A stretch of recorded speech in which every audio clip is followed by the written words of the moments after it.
Allah adalah kasih, dan barang siapa tetap berada di dalam kasih, ia tetap berada di dalam Allah, dan Allah berada di dalam dia. 1 Yohanes pasal 4 ayat 16. Senang dapat jumpa kembali dengan saudara sekalian dalam acara Bincang GKI Gema Kasih Indonesia. Ini adalah sebuah acara yang memperbincangkan hal-hal yang sedang berlangsung di tengah-tengah masyarakat kita, dan juga memperbincangkan ajaran-ajaran atau pokok ajaran-ajaran penting dari kekristenan. Seluruh percakapan tentu saja ketika membahas masalah-masalah yang sedang terjadi, kita bahas dalam perspektif iman Kristen bersama saya, Pendeta Ruslarso, sebagai pemandu perbincangan kita. Nah, dalam episode kali ini kita akan berbincang tentang Indonesia overdosis beragama. Tanda tanya. Indonesia overdosis beragama. Dan untuk itu datang studio Bapak Pendeta Dr. Martin Lukito Sinaga. Apa kabar, Pendeta Arlianus? Senang bertemu kembali di acara ini. Ya, Pak Martin adalah seorang pengajar, dosen di STFT Jakarta dan juga di STF Driyakara. Ya, betul ya, Pak Martin ya? Terima kasih. Ya. Dia memberi ceramah-ceramah tentang masalah-masalah interfaith dialog, masalah-masalah politik, dan dia juga menulis, seorang penulis yang produktif. Nah, sahabat YKB GKI, kita lihat bahwa pertalian antara politik dan agama terlihat semakin hebat, baik di negara kita Indonesia, bahkan mungkin di dunia. Nah, pengaruh, dalam tanda kutip, lebih tepat pemanfaatan agama untuk kepentingan politik pun semakin hebat. Lalu dari keadaan semacam ini terdengarlah apa yang tadi disebut di judul sebagai overdosis beragama. Nah, Pak Martin, supaya jelas dulu dengan para pemirsa kita, apa sih yang dimaksudkan dengan overdosis beragama ini? Dan ini dari mana dan mengapa atau istilah ini muncul, Pak Martin? Ya, istilah ini muncul tentu karena situasi kita sekarang, situasi pandemi, makanya orang sedang mencari dosis vaksin, gitu ya. Dan dalam masalah-masalah Indonesia sebenarnya sudah diupayakan agar dosis agama itu tepat. Dan itu misalnya dalam pidato Hatta, ya, di persiapan kemerdekaan dulu, Hatta mengatakan bahwa dosis agama itu adalah untuk hal-hal yang memberi dasar etik moral, ya, bagi kehidupan sosial politik. Bahkan Hatta bilang urusan agama berbeda dengan urusan negara. Dipisahkan. Dibedakan. Indonesia tidak menganut pemisahan, menganut pembedaan. Nah, lalu overdosisnya itu bolehlah kita lihat sebagai renungan akhir tahun. Dan kalau kita tarik sejak 98, sejak reformasi maksudnya. Sejak reformasi, ketika itu kan negara ingin kembali lagi berdasar Pancasila dan demokrasi, gitu ya. Sehingga beragama dan berpolitik dikembalikan ke masyarakat, kan begitu. Dulu kan politik itu dikuasai oleh, diatur oleh pemerintah, oleh penguasa, oleh Soeharto, sekarang kepada masyarakat. Namun ketika kita mau mengelola demokrasi, mau membaharui ekonomi setelah dulu krisis moneter itu, tiba-tiba justru agama yang masuk menjadi problem serius. Katakanlah ketika kita berdemokrasi, muncul kerusuhan bernuansa etnik dan agama. Ya, di Jakarta, kita ingat itu ya, kerusuhan itu. Dan setelah itu ketika Soeharto hendak diadili, muncul konflik agama di Maluku. Juga sampai ke pulau-pulau lain, sampai bahkan di Kalimantan, ya. Dan ketika kita hendak konsolidasi, katakanlah pembangunan, tiba-tiba muncul gerakan disebut Hizbut Tahrir, ya. Gerakan yang mau mengganti fondasi, yaitu Pancasila dan demokrasi, ya. Demokrasi disebut Togut. Ketika kita hendak mengelola negara, agar pemerintah bersih dari korupsi, tiba-tiba muncul gerakan-gerakan yang bersifat teroristik gitu ya, sehingga urusan menjadi urusan teroris yang bernuansa agama. Dan akhir-akhir ini, nah ini yang mengejutkan, ketika orang hendak betul-betul menyiapkan diri 3M gitu ya, memakai masker, mengambil jarak, mencuci tangan, justru pertemuan agama atau menyambut tokoh agama di airport gitu melanggar semua itu. Dan boleh kita simpulkan bahwa pandemi ini bisa semakin buruk karena agama hendak terus-menerus masuk ke dalam semua itu. Jadi tampaknya dosis agama kita itu dibiarkan gitu ya, berlimpah dan tidak ditemukan persisnya bagaimana. Jadi ada bukan pergeseran saja, tetapi apa, sebutlah kalau ini dosis dan ini obat, ini resep misalnya, resep yang diberikan oleh Bung Hatta bahwa agama itu berfungsi sebagai memberikan landasan etik moral sejak 98 secara bukan perlahan-lahan ya, secara masif malah agama terlibat dalam kehidupan politik, bukan dalam artian seperti yang dikatakan Bung Hatta begitu. Ya, bahkan sekarang agama seperti tadi ya, ikut lalu memperkeruh ya.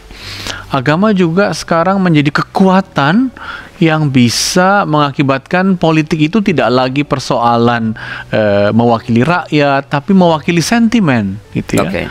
Ya tentu kita bisa ambil contohnya walaupun klasik ya, kenapa Ahok kalah pasti karena sentimen agama masuk ke dalamnya ya. Nah akhir-akhir ini secara global juga, katakanlah kasusnya Macron di Perancis ya, bahwa guru yang mau mengajar secara katakanlah objektif dan bebas dipenggal kepalanya karena sentimen agama ya. Lalu di tanah air agama itu telah digulirkan menjadi semacam polisi moral gitu, yang bersifat bisa mengalahkan orang. Dan sekarang di peristiwa-peristiwa politik ya, agama itu akan dipakai untuk mengalahkan lawan, tidak lagi untuk meletakkan fondasi begini loh pemimpin yang tepat, begini loh pemimpin yang bersifat demokratis, tapi agama itu mengatakan pemimpin ini kita harus tolak karena agama ini tidak menginginkannya, atau karena dia tidak bermoral secara agama gitu ya. Ini mengakibatkan agama sudah menjadi faktor yang bisa menghancurkan keadaan politik sekalipun karena dosisnya yang menurut saya sudah terlalu berlebihan. Jadi bisakah dikatakan bahwa dengan penjelasan-penjelasan tadi, atau apakah masih ada penjelasan yang lain, bahwa Indonesia memang sudah overdosis beragama? Ya, dan ada penjelasan yang lain juga. Misalnya penelitian yang dilakukan oleh Martin van Brunessan, ya, dia mengatakan bahwa agama ini sekarang di Indonesia menempuh dari sebutnya conservative turn, satu belokan kepada konservatisme.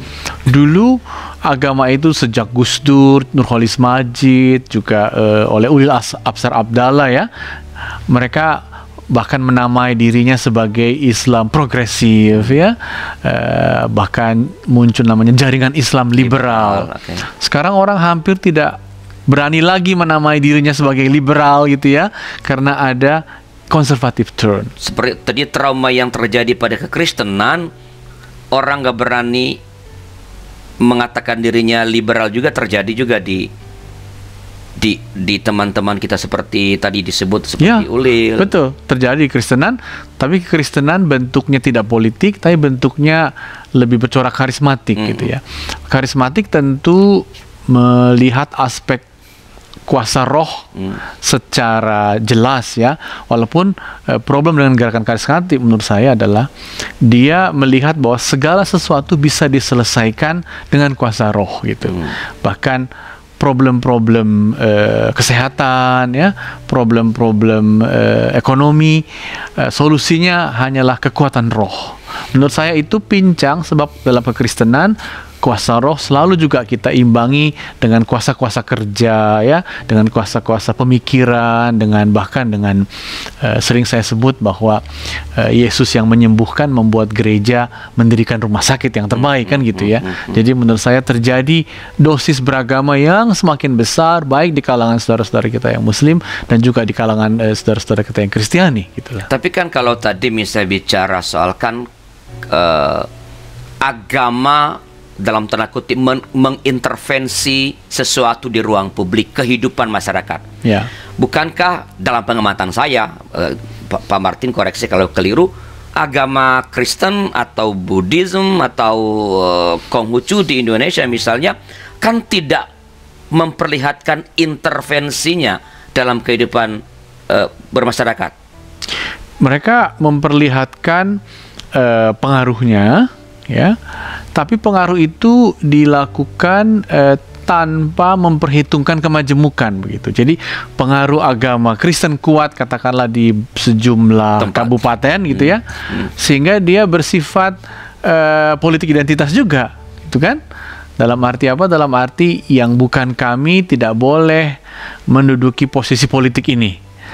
Sehingga kriteria yang muncul dari gereja, dari orang Kristen di daerah-daerah itu adalah kriteria yang penting orang Kristen.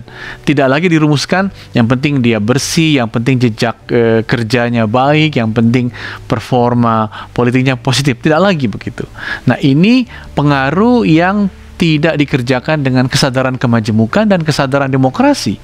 Tapi pengaruh yang penting kita besar, kita kuat, dan bahkan sekarang bukan hanya besar dan kuat, dosis kita itu akan membuat yang lain terancam. Nah, itulah menurut saya data-data dari 98 sampai hari ini yang membuat kita berkesimpulan ada yang overdosis dalam beragama, memasuki ruangan publik dalam beragama, memasuki ruangan jiwa manusia juga, begitu. Jadi artinya kalau kita berbicara mengenai overdose beragama, memang beragama jadi keseluruhan agama-agama di Indonesia tanpa kecuali, tentu di tempatnya masing-masing ya. Betul, betul. Masing-masing memang overdosis. Overdosis dalam hal itu ya. Dalam betul. hal keterlibatan mereka yang tadi tidak mempertimbangkan realitas dan kepentingan kemajemukan ini, begitu? Ya, dan kepentingan bahwa kita hendak membangun bersama bangsa ini secara demokratis, gitu loh. Kita hendak mengelola kesejahteraan, sila kelima Pancasila secara lebih baik. Tapi ketika kita mau mengelolanya, masuk pengaruh-pengaruh ini, katakanlah untuk pengelola bank-bank yang besar pun orang mengatakan, wah ini harus agamanya begini, baru dia bisa menjadi pemimpin besar, kan gitu ya. Untuk mengelola partai pun, wah agamanya apa, ya. Bahkan muncul untuk jabatan-jabatan strategis, Kapolri atau yang lain, selalu perhitungannya itu masuk, sehingga kita seperti merasa kenapa dia harus mengintervensi urusan-urusan ini, bukankah urusan demokrasi, profesionalitas itu punya kriterianya. Namun dalam hal itulah kita bisa mengambil kesimpulan, ya, selain dalam rangka demokrasi tapi juga dalam rangka profesionalitas, ya, agama terlalu memberi dosis berlebihan sehingga menurut saya itu menciptakan keadaan tidak fair, ya, tidak adil bagi yang lain terutama. Ini agama dalam arti institusikah atau bagaimana? Dia sudah menjadi institusi tentu, ya, artinya suara agama ini, pemimpin agama ini mengatakan ini yang pertama. Pemimpin merepresentasi lembaga atau institusi tertentu dari keagamaan, oke. Tapi juga kedua, sebagaimana katakanlah studinya Saiful Mujani dalam buku dalam jurnal Studia Islamika, Saiful Mujani mengatakan bahwa intoleransi yang berkembang sejak 98 ini justru lahir dari dalam model kerohanian agama itu, lahir dalam persepsi umat, lahir dalam aktivitas kerohanian umat, itulah intoleransi itu, gitu loh. Padahal toleransi menjadi syarat demokrasi. Jadi dari dalam batin beragama itu sendiri pun terjadi semacam overdosis sehingga melahirkan intoleransi terhadap orang lain, ya. Nah, ini overdosis ini kan sangat berbahaya. Apapun yang overdosis, obat overdosis kan, apalagi sebut OD. Ya, berbahaya. Sangat berbahaya, sangat berbahaya. Nah, supaya kan bisa dihandle dengan baik, supaya jangan keterusan di overdosisnya, kita perlu tahu mengapa sih overdosis ini terjadi. Tapi kita akan bicarakan setelah informasi berikut ini.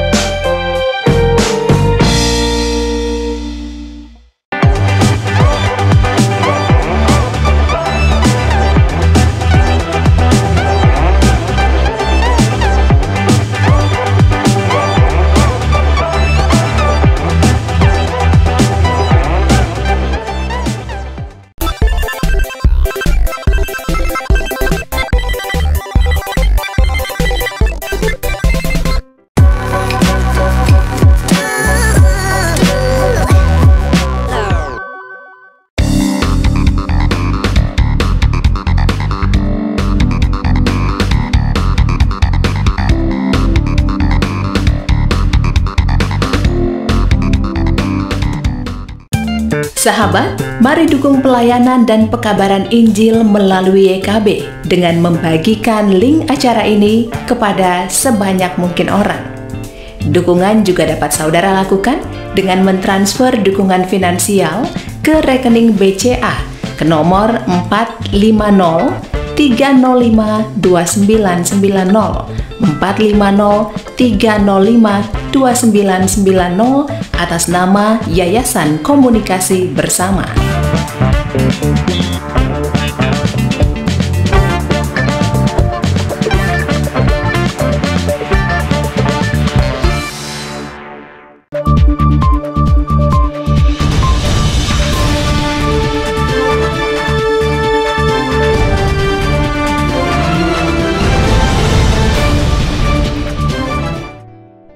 Terima kasih masih bersama kami dalam acara Bincang GKI Gema Kasih Indonesia dengan saya Pendeta Reus sebagai pemandu perbincangan, dan kita sedang berbincang tentang Indonesia overdosis beragama tanda tanya bersama narasumber kita Bapak Pendeta Dr. Martin Sinaga.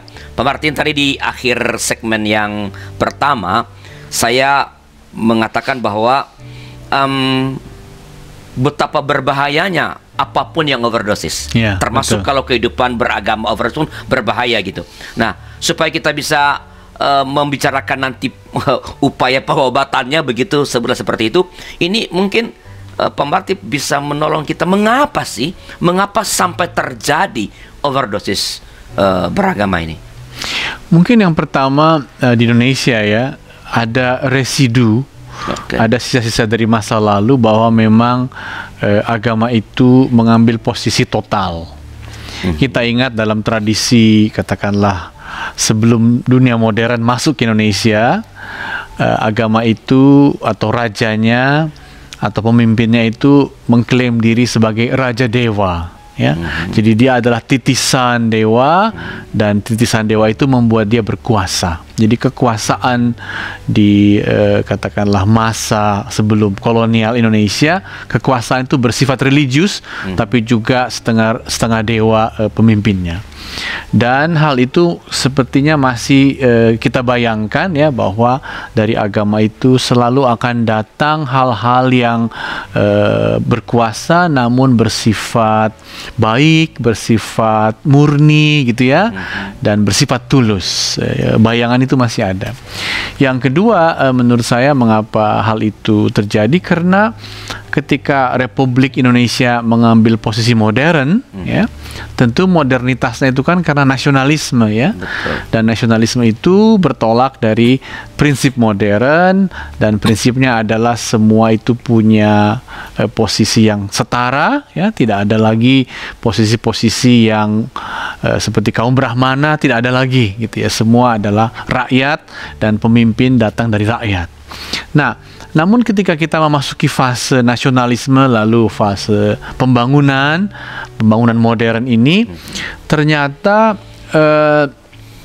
tawaran dunia modern ini menuntut satu sikap baru, katakanlah sikap ilmiah, sikap setara, tidak mementingkan kamu anak siapa, tapi menghargai martabatmu, sehingga apa yang disebut sebagai daya kompetitifmu gitu ya, harus kau letakkan, yang membuatmu bisa menjadi pemimpin, yang membuatmu bisa menjadi orang yang penting itu kompetitif, daya kompetitifmu gitulah. Nah, banyak masyarakat masyarakat kita yang tidak bisa ikut dalam model baru kehidupan bersama ini. Tidak siap maksudnya? Tidak siap, ya. Mereka tidak bisa berkejaran, sehingga mereka mengundang lagi ingatan bahwa kalau aku beragama, aku akan punya kekuatan. Punya nilai kompetitif tambahan. Kalau kami semua beragama, maka kami akan menemukan posisi penting dalam urusan negara, urusan pembangunan ini. Jadi apa yang disebut populisme, ya, yang akhir-akhir ini berkembang adalah reaksi menolak syarat-syarat modern, dan syarat-syarat untuk hidup baik itu adalah kamu bermoral baik, dalam arti apa? Kamu saleh. Kamu menunjukkan aktivitas beragamamu lebih dari yang lain, dengan itulah hidupmu akan sukses, gitu. Jadi ada unsur, katakanlah, reaksi atas globalisasi, modernitas yang menuntut syarat-syarat yang keras itu. Jadi itu antara lain. Tapi juga ada yang berikut, yaitu sekularisasi. Sebelum ke sekularisasi, Pak Martin, ini apakah misalnya ini entah duluan mana, apakah itu seperti, supaya gampang difahami, seperti tercermin misalnya dalam, kalau kita lihat perkembangan, sebutlah para penyanyi. Dahulu kan ada itu festival penyanyi Indonesia. Siapa yang menjadi penyanyi terbaik itu adalah penyanyi yang dipilih oleh para juri dengan kriteria tertentu. Oke, sekarang zaman idol dan sejenisnya itu kan bukan para juri yang paling menentukan, tapi seberapa banyak suara dari vote dari pemirsa yang sama sekali barangkali tidak punya pengetahuan yang memadai, atau yang memilih karena itu dari daerah dia, sang penyanyi. Apakah seperti itu maksudnya perlawanan dari kriteria dunia modern terhadap seorang pemimpin dengan populisme seperti itu kan maksudnya? Itu juga masuk, ya. Jadi sekarang kriteria yang disebut objektif itu sudah kemasukan sentimen-sentimen kedaerahan, bahkan sentimen-sentimen agama, ya. Bahkan dulu ketika ada Indonesian Idol, terasa sekali itu ekspresi-ekspresi religius. Itu gambaran populisme itu supaya gampang difahami? Saya kira, ya. Tapi juga gambaran populisme sekarang lebih politik dia. Dulu dia lebih sentimen, katakanlah populer, ya, namanya juga populisme.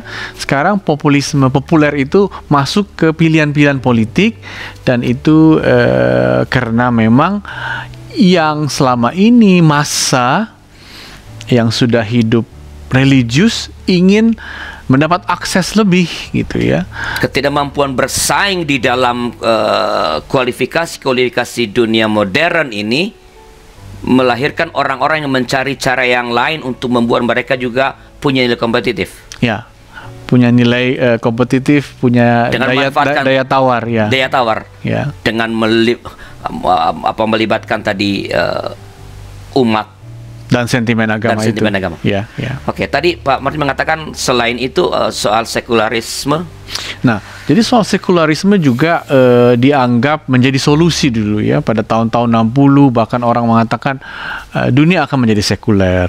Apa itu sekuler? Ada dua penjelasannya. Sekularisasi adalah semakin melemahnya pengaruh agama, sehingga agama mempengaruhi unsur-unsur yang terbatas, yaitu hal-hal yang bersifat rohani, hal-hal yang bersifat religius. Itu yang pertama. Yang kedua, sekularisasi berarti apa? Berarti institusi-institusi dalam masyarakat sudah banyak. Untuk mengurusi kesehatan, institusi kesehatan dong. Untuk mengurusi pendidikan, orang yang mengerti ilmu pendidikan dong. Untuk mengurusi sains, ya, ilmuwan dong, ya. Sehingga agama menjadi salah satu institusi saja, dan institusi agama itu kecil. Jadi ada dua hal sebenarnya yang terjadi pada sekularisasi, ya. Manusia menjelaskan hidupnya, kalau untuk agama hanya penjelasan rohani, sementara umumnya penjelasan hidup kita ini kan penjelasan saintifik, penjelasan ekonomi, kan, gitu, ya. Itu dari sudut, katakanlah, kebudayaan. Jadi budaya kita semakin tidak beragama karena kebudayaan kita membutuhkan penjelasan yang lebih saintifik dan ekonomik, ya. Tapi dari sudut institusi, agama-agama menempati ruang kecil gitu. Salah satu bagian kecil dari banyaknya institusi dalam hidup kita, ya. Begitu kita masuk ke kota besar kan, apa yang kita lihat? Bank, apa yang kita lihat, ya, kantor pemerintah, apa yang kita lihat? Departemen keuangan. Tapi agama ya ada sih, tapi tempatnya kecil. Nah, dulu orang mengatakan dunia akan begini semua. Agama akan semakin tersingkir. Nah, tapi ternyata gagasan itu hanya terjadi di Eropa. Jadi teorinya adalah Eropa itu eksepsional, artinya secara sendirian gitu, ya. Hanya di Eropa lah orang menjadi sekuler gitu. Alasannya apa? Alasannya begini rupanya. Ketika didalami, sekularisasi justru harus juga mampu melahirkan keamanan eksistensial. Jadi kan tadi sekularisasi itu orang minta penjelasan hidupnya dari kesehatan, dari ekonomi, Orang menempati lembaga hanya sementara, hanya hari Minggu lah, atau hanya hari Jumat lah orang ikut lembaga agama kan. Senin sampai hari yang lain orang ikut lembaga sosial dan lain-lain. Tapi ini, walaupun sedemikian gambarnya, kalau kedua ini belum melahirkan keamanan, rasa aman eksistensial, orang tidak meninggalkan agama. Apa maksudnya rasa aman eksistensial? Di Eropa, hampir semua hal diasuransi. Sehingga tidak ada rasa cemas eksistensial. Gimana kalau kau sakit? Pasti gratis rumah sakit. Gimana kalau kau tidak bekerja? Nanti pengangguran dibiayai. Gimana dengan rumahmu? Ada khusus untuk orang miskin. Jadi Eropa berhasil menciptakan satu yang disebut existential security. Karena kemakmuran mereka. Karena kemakmuran, tapi juga karena semua orang bisa merasakannya. Di Amerika tidak. Di Amerika orang kaya sekali, tapi begitu kau keluar rumahmu, kau akan ditodong oleh orang yang bisa bersenjata dimanapun, ya. Apalagi di negara-negara berkembang, keamanan eksistensial itu tidak muncul. Nah, ini yang mengakibatkan orang mengatakan keamanan eksistensial saya tidak muncul sejak sekularisasi. Kalau begitu saya hanya bisa mencari keamanan eksistensial entah dalam komunitas, makanya ada unsur etnik, tapi terutama dalam agama saya lah, saya secara eksistensial merasa secure. Jadi sebenarnya berarti overdosis agama kalau karena itu muncul dari Amerika dulu kah? Di Amerika memang orang melihat tidak aman secara eksistensial, terancam, ya. Nah, sehingga orang mencari ekspresinya, dan terutama dari komunitas-komunitas black community, komunitas hitam di Azusa Street, mereka lah yang melahirkan gerakan Pentakosta karismatik. Jadi itu menjadi awal. Itu bagian dari itulah. Itu bagian dari itu. Azusa Street itu. Karena ketidakamanan eksistensial itu, gitu loh. Dari Eropa beda cara sekali. Pelarian kah? Mungkin reaksi yang mencari jawabnya di mana, gitu, ya. Negara di Amerika tidak menjamin, ya. Bayangkan sekarang ketika orang COVID, mereka harus antri untuk makan sekalipun. Kita jauh lebih baik, ya. Sehingga pencariannya ada pada. Kalau di Indonesia gimana, Pak Martin? Mengapa overdosis begini? Tadi kalau Indonesia menurut saya karena ada warisan kita yang pertama. Jadi bukan karena pengaruh melemahnya sekularisme itu, nggak ada pengaruh di Indonesia itu terhadap sekularisasi kita, mungkin tidak terlalu kencang, tapi keamanan eksistensial kita memang rendah sekali, ya. Jadi kalau kita lihat kenapa orang berduyun-duyun beragama, berduyun-duyun itu ada yang mereka cari, misalnya ada gerakan ikhlas, misalnya keikhlasan untuk menerima keadaan, gitu, ya. Ada gerakan orang ingin kesembuhan karena memang jaminan kesehatan buruk sekali saat itu, ya. Tapi ada juga gerakan untuk mendapat, katakanlah, keyakinan bahwa dia tidak akan terlantar. Tapi itu berarti kan jawaban yang kontekstual terhadap perasaan insecure tadi sebenarnya dong. Persis. Karena itu sekularisasi menjadi terbatas kepada peradaban atau negara atau kontinen yang mampu menciptakan mekanisme di mana existential security-nya itu sungguh baik, dan itu hanya terjadi di Eropa. Kan sebenarnya kalau dalam dosis tertentu mestinya itu baik kan? Ya. Ada orang, kalau orang merasa secure, dia tidak tergerak untuk melakukan kejahatan sebenarnya. Hanya orang yang terancamlah yang melakukan ancaman kembali. Orang yang mengancam kan orang yang merasa terancam sebenarnya. Lah kenapa jadi overdosis, Pak? Sehingga mengancam jadinya. Karena sebenarnya overdosis pertama-tama dalam kasus sekularisasi ya, kenyataan hidup ini tidak menimbulkan keamanan eksistensial. Orang mencari ke agama karena ancamannya besar, sehingga perlindungan yang kuat dan besar itu ada pada agama. Lalu ketika dia mendapat perlindungan eksistensial pada agama, ketika dia melihat kekayaan politik itu dinikmati oleh sebagian orang, maka dia memakai dosis ini untuk mengambil, untuk juga masuk ke situ, supaya dia juga semakin merasa secure begitu. Iya, betul. Selain secure yang bersifat rohani karena ancaman eksistensial, maka yang kedua dia ingin secure yang juga bersifat ekonomi politik, dan itulah mengakibatkan agama muncul sedemikian overdosisnya. Artinya sebenarnya ia tidak menemukan jawaban yang eksistensial juga dalam upaya memenuhi perasaan secure dari agama, sehingga dia mencari lagi yang tadi dalam kehidupan politik ekonomi, dia memakai ini untuk merebut yang perasaan rasa secure yang diberikan oleh dunia politik dan ekonomi, begitukah? Iya, karena dia diajarkan bahwa kalau kau taat maka semuanya akan disediakan melalui hal-hal yang di luarmu akan menyediakan ya.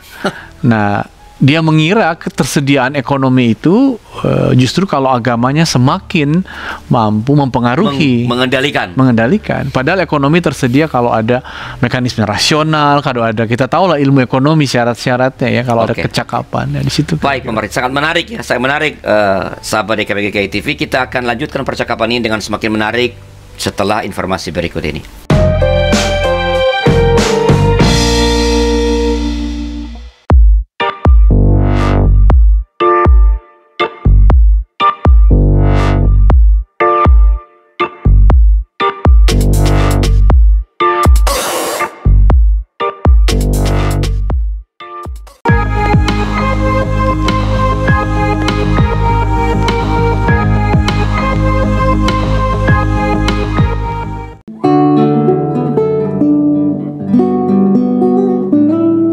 Sahabat YKB, mari kita memuji Tuhan.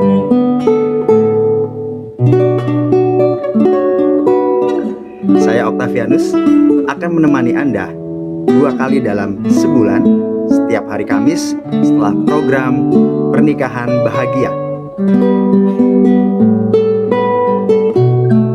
Dengan instrumen gitar, saya akan memainkan lagu-lagu yang pernah kita dengar dalam konsep fingerstyle gitar.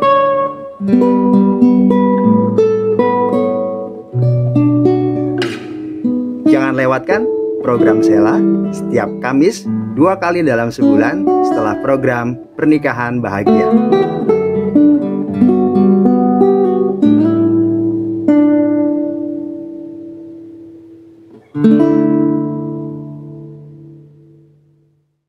Halo sahabat YKB, kami akan menyapa Anda dalam program baru berbahasa Toraja, Umpama Tanah Pena atau Penyejuk Hati bersama saya, Rismawati Palute. Ini adalah sebuah program renungan singkat tentang kehidupan kita sehari-hari yang didasari oleh firman Tuhan yang disampaikan dalam bahasa Toraja. Program ini akan tayang setiap hari Jumat jam 1 siang di channel YKB GKI TV. Sahabat, mari kita tetap semangat melangkah bersama Tuhan. Selamat laku kita solanasang, Tuhan memberkati.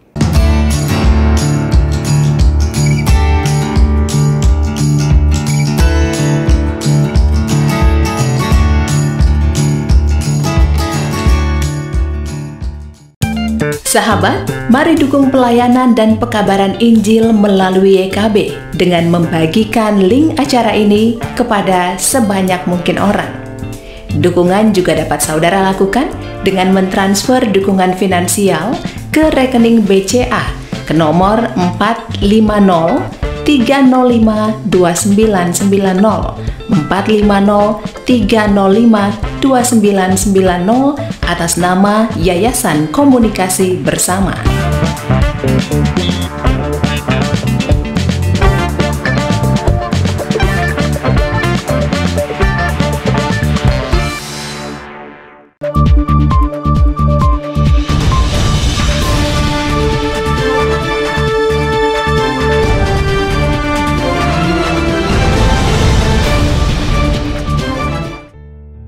Terima kasih masih bersama kami dalam acara Bincang GKI Gema Kasih Indonesia. Dengan saya Pendeta Restor sebagai pembantu perbincangan, dan kita sedang berbincang tentang Indonesia overdosis beragama tanda tanya bersama dengan narasumber kita Bapak Pendeta Dr. Martin Sinage. Inilah segmen terakhir.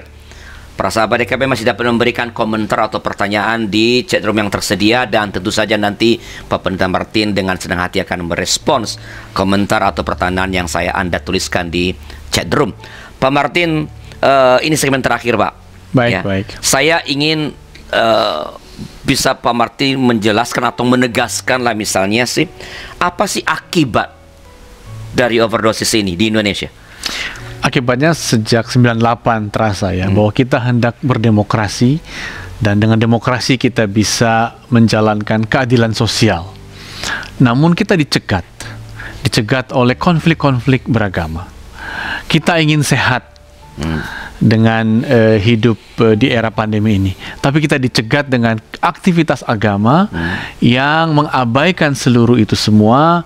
Dan kita lihat hari-hari ini kerumunan-kerumunan beragama itulah yang mengakibatkan penularan yang luar biasa. Jadi akibat overdosis itu, maka kita menyapu aja semua masalah seolah-olah solusinya ada pada agama, padahal di masa modern ini kehidupan kita harus dengan lebih, kalau memakai kata filsuf, piecemeal engineering, perekayasaan sepotong-sepotong ya. Untuk urusan ekonomi kita harus rekayasa dengan jernih, bagaimana fiskal kita, bagaimana produktivitas kita. Untuk kesehatan kita harus merekayasa hidup sehat, kan gitu ya. Pasal-pasal seperti itu. Iya, dengan pasal-pasal yang hati-hati.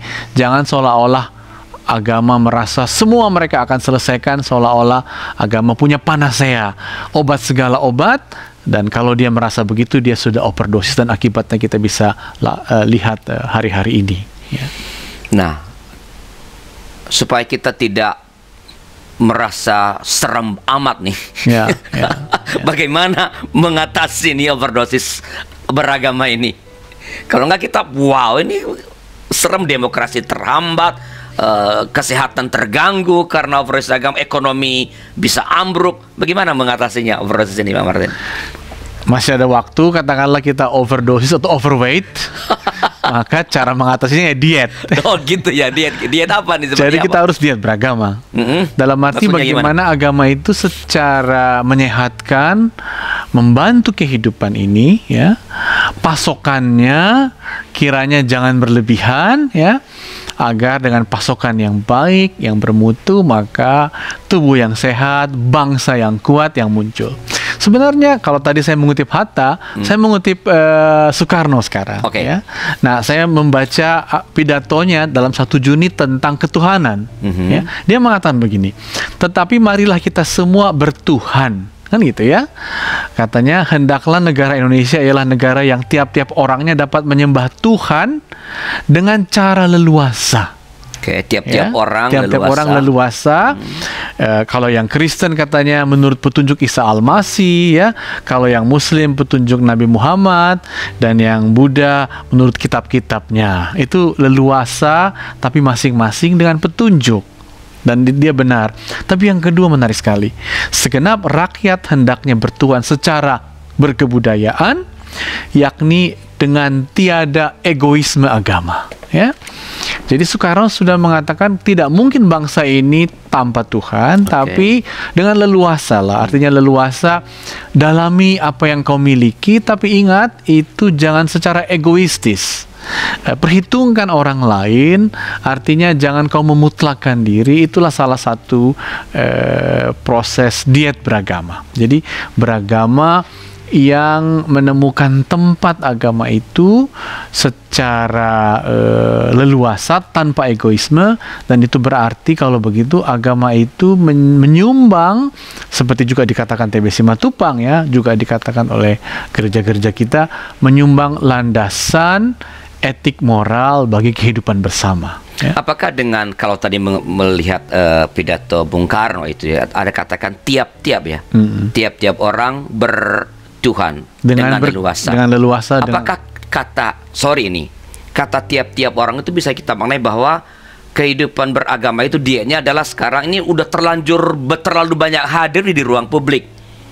Bung Karno bilang tiap-tiap orang, apakah itu artinya itu di ruang private saja gitu loh? Menurut saya Soekarno pasti melihat hal itu ya, bahwa urusan agama akhirnya memang soal dadaku, kata Soekarno ya. Bedah dadaku maka kau menemukan keislaman, kata Soekarno.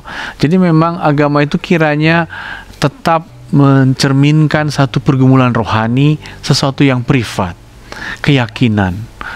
Nah, ketika dia masuk di ruang publik, maka cara dia masuk gitu ya, tidak egoistis katanya. tetap Berarti hadir di ruang publik. Iya, tetap hadir. Tidak egoistis, tidak mendominasi, tidak berpikir aku sedang mengalahkan ini, tidak juga berpikir aku mau merebut kekuasaan ini, tapi dia meletakkan sesuatu yang etis dan moral gitu ya. Bisakah lebih dielaborasi Pak Martin? Bagaimana sih hadir di ruang publik tanpa mendominasi itu? Tentu satu, karena di ruang publik itu telah ada proses kesepakatan bersama. Agama itu kan bukan kesepakatan bersama. Agama itu keyakinan yang kita wariskan dan dia bersifat personal. Dia tidak lahir dari katakanlah konsensus kan ya. Dia lahir dari Kristus, dia lahir dari Nabi Muhammad misalnya. Nah, jadi dengan mengetahui di ruang publik itu ada konsensus, maka yang dari agama ini mesti unsur-unsur yang bersifat etis yang bisa dia berikan, bukan hal-hal yang bersifat dominatif ya. Katakanlah etis dari saudara-saudari kita yang muslim tentang hidup ekonomi itu mereka sebut kemaslahatan kan gitu ya. Maka bagaimana agar ekonomi itu mendengar proses kemaslahatan, artinya proses apa? Proses kesejahteraan sebenarnya. Jadi cukuplah agama itu memompakan prinsip kemaslahatan, kalau Kristen mungkin prinsip keadilan ya, dalam tatanan ekonomi. Bukan lagi mau mengatakan bahwa ini ekonomi menurut agama ini, itu ekonomi menurut agama itu, tidak, tapi agama ini mewarnai prinsip-prinsip tata kelola ekonomi. Nah, berarti sifatnya nggak personal juga akhirnya kan, hadir di ruang publik itu. Ya, tidak personal, tapi dengan kalau begitu ya, kalau ya, tapi dengan memperhitungkan bahwa pesanku ini juga nyampe dan orang yang berbeda dariku menerima pesan ini. Pesan Islam tentang kemaslahatan kita terima tentu sebagai orang Kristen kan itu ya. Pesan Kristen tentang keadilan sosial, bahkan pesan Kristen tentang keadilan yang mengutamakan orang lemah, keadilan yang mengangkat memihak orang lemah, saya kira menjadi pesan universal. Jadi proses agama masuk ke ruang publik kiranya dia mampu menjadikan pesannya itu universal dan secara konsensual diterima. Nah, disitulah prosesnya. How to-nya itu diserahkan kepada pemerintah sebagai memang pihak atau orang-orang atau lembaga yang kita masyarakat telah percayakan untuk mengelola itu. Jadi kita memberi dasar etik moralnya, begini loh kemaslahatan itu seperti ini, keadilan yang mengutamakan orang miskin itu begini, lalu pemerintah yang kita nggak terlibat lagi dalam merumuskan how to-nya begitu. Ya, saya kira how to-nya itu memang kecakapan, dibutuhkan kecakapan modern. dibutuhkan misalnya disiplin fiskal, dibutuhkan misalnya pajak progresif. Menurut saya agama tidak mampu mengurus pajak progresif ya. Justru pemerintahlah yang mampu mengurus itu sebagai terjemahan dari prinsip moral agama. Nah kalau begitu yang terjadi, agama sudah diet ini gitu loh. Tapi diet itu kalau tidak terkontrol dengan baik, Pak Martin, bisa membuat sakit lagi nih. Overdosis itu juga bermasalah. Kalau dia terlalu ketat juga bermasalah. Nah, siapa yang paling bertanggung jawab nih? Tadi kan Pak Martin mengatakan Indonesia membedakan, bukan memisahkan antara agama dengan politik atau negara, tapi membedakannya. Nah, siapakah yang paling bertanggung jawab supaya proses ini, kan kita udah overdosis nih, ya. Kalau tiba-tiba juga kalau ketika saya cukup overweight, ya, saya konsul, dia bilang ya nggak boleh langsung begini, harus secara bertahap, jangan kurangin makanan, ya, tiba-tiba nanti kacau, sakit, tiba-tiba pingsan. Ada, sebutlah konsultan yang menolong saya. Ya, betul. Siapa yang bertanggung jawab dan yang berfungsi sebagai konsultan supaya proses diet beragama ini memang pas gitu? Nah, ada yang disebut lembaga-lembaga strategis, yaitu institusi-institusi agama itu. Katakanlah saudara-saudara kita yang muslim sekarang atas derasnya ideologi global masuk, ya, saudara-saudara kita yang muslim mengatakan diet beragama kita menjadikan Islam Nusantara, gitu ya. Jadi kita mendengarkan budaya Jawa, kita mendengarkan budaya Sunda, tapi kita mempertemukannya dengan Islam. Kita tidak boleh menggerus satu pihak pun, tapi yang terjadi dialog, gitu ya. Dalam kekristenan mungkin terjadi apa yang disebut lembaga-lembaga agama, tapi juga lembaga-lembaga teologi yang mengembangkan teologi kontekstual, gitu ya. Kekristenan harus juga memelihara budaya-budaya lokal, sebab dalam budaya lokal itu ada gerakan-gerakan pemeliharaan lingkungan, ada gerakan-gerakan persaudaraan gitu ya, seperti baku bae kan begitu ya. Di Maluku kalau orang hanya mengandalkan bahasa Kristen, belum tentu, kecuali bahasa Kristen menjadi bahasa orang Maluku untuk baku bae misalnya. Jadi dengan proses ini terjadi diet yang menyehatkan, tapi membuat agama memiliki pesan yang pas untuk perdamaian di Maluku misalnya ya, dan untuk kesatuan Indonesia dalam Islam Nusantara itu. Nah, jadi tetap lembaga-lembaga masyarakat sipil. Ya, tapi dengan kekuatan strategisnya, pemikir-pemikirnya, pemimpin-pemimpinnya, lembaga-lembaga pendidikan yang menurut saya di situ kemampuan. Pemerintah di mana tempatnya dalam mengatur diet beragama ini? Bisakah pemerintah terlibat dalam mengatur diet beragama ini? Harusnya kalau menurut prinsip sekuler tidak, tapi di Indonesia karena agama pemerintah membina agama karena ada sila pertama, maka pemerintah sudah juga memproses seluruh program Departemen Agama gitu ya, adalah program diet dengan prinsipnya moderasi beragama.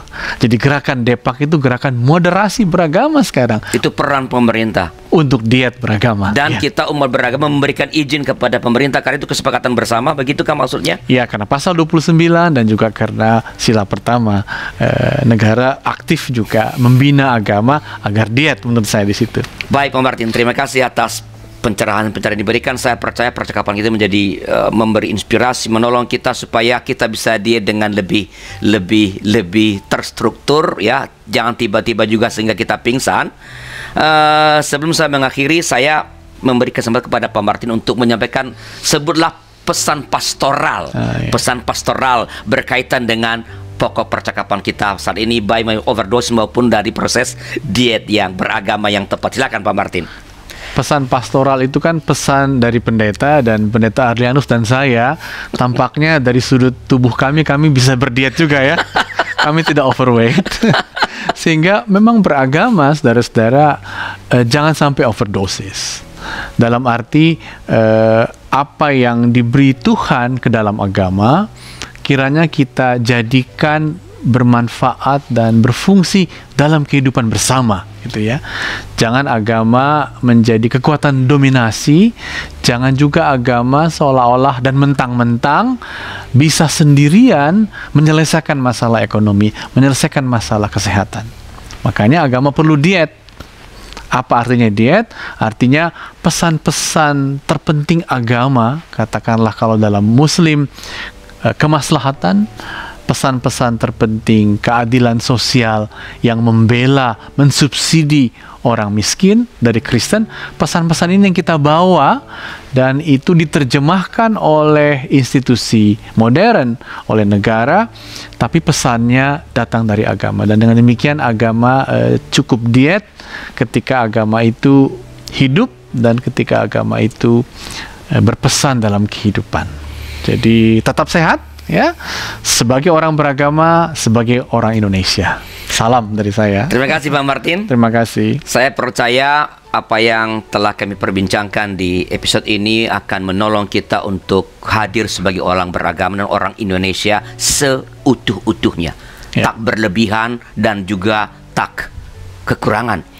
Dan bila ada masukan-masukan silakan kirim kepada kami melalui nomor 0812 8188 9191 0812 8188 9191. Tuhan memberkati kita. Sampai jumpa.